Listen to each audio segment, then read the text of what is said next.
We are indeed not surprised that William Ruto has turned against the Church of Christ, and he has turned against women and children. This is part of his political DNA. It is in public knowledge that William Ruto organized an attack on women and children in Kiambaa Church in 2008, the first 2 days. On 2nd January 2008, children and women were burnt alive in church. It is William Ruto who organized that attack. And when he came and became our friend, we forgave him and we thought that he had changed his bad ways. But as soon as he became president, he went back to his old habits. He has a serious problem with the Church of Christ. He has a bone to pick with women and children. He attacked women and children in Mweki, PCA.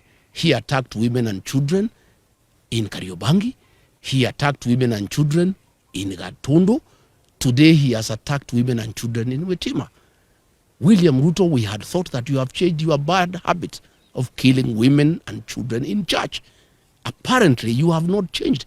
You have even become more vicious as president, because now you have power, you have the police, and you have everybody to back you up. But I want to tell you, for every life lost, for every attack on women and children, God is seeing you, and God will punish you.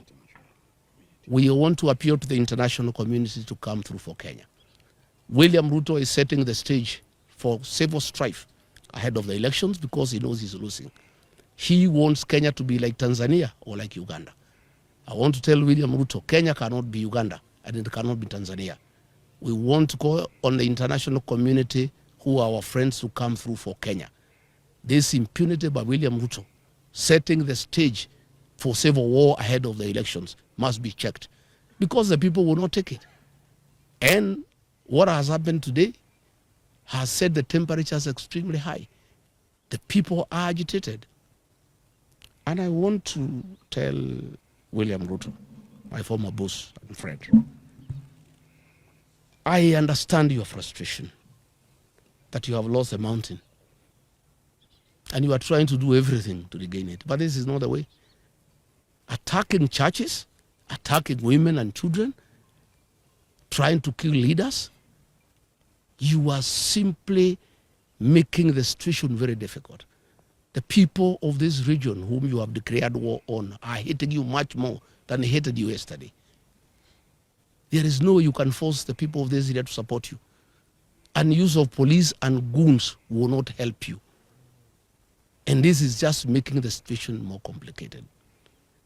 I want to call on Kenyans to pray for our country. Our president has gone rogue. He has panicked because of the impending loss of power in the next general election. And he has become extremely dangerous. Nobody is safe anymore.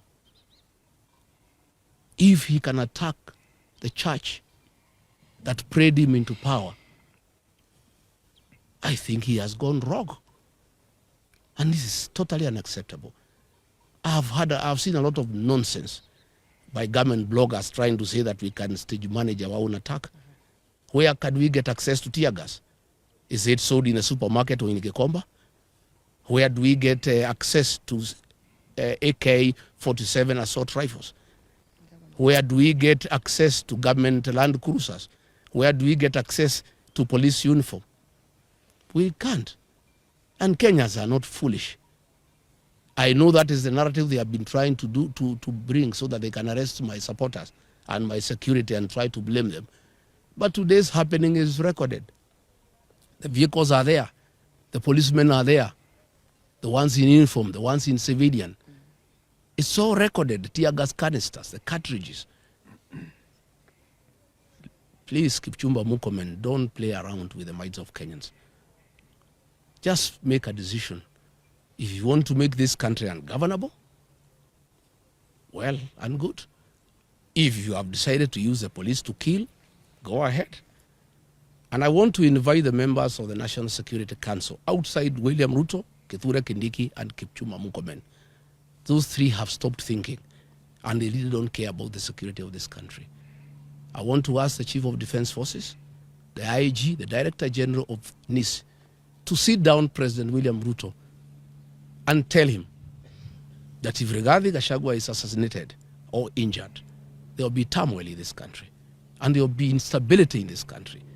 And what he's doing is wrong. And somebody must talk some sense into the president. And there is no way he can be president by force. He was elected into office as a very popular president. He has goofed by doing all the wrong things and antagonized the people of Kenya. And when he is in a hole, the first thing you do, you stop digging. He's digging further by unleashing violence on the Church of Christ, on elected leaders, on women, on children. He's just making the situation worse. I'm told they are very bitter that I talk to the people of northeastern Kenya and enlighten them that their suffering have nothing to do with the marginalization, but misuse of public funds and lack of accountability by their own leaders. And he is afraid that he was banking on the support of the Northerners, and that may not be forthcoming. I am told they were very bitter about the 2 mega rallies I did in Kagumo, in Kirinyaga, and Karatina, and they wanted to make sure that I don't do meetings in Udhaya and Kieni. I want to say that I am undeterred, I'm on board, I'm not intimidated. We shall continue with the journey to liberate this country. We shall continue. And I want to ask our supporters to be steadfast. Our young people to continue protecting our meetings against goons. But now they have changed gear. Instead of using goons, because they realize from Gatundu, the people have said no to goonism and they'll deal with the goons. Now they are using the police to attack the people of Kenya. They are using police with live ammunition and tear gas to cause havoc. How do police who are in charge of security and law and order the source of insecurity in their own country?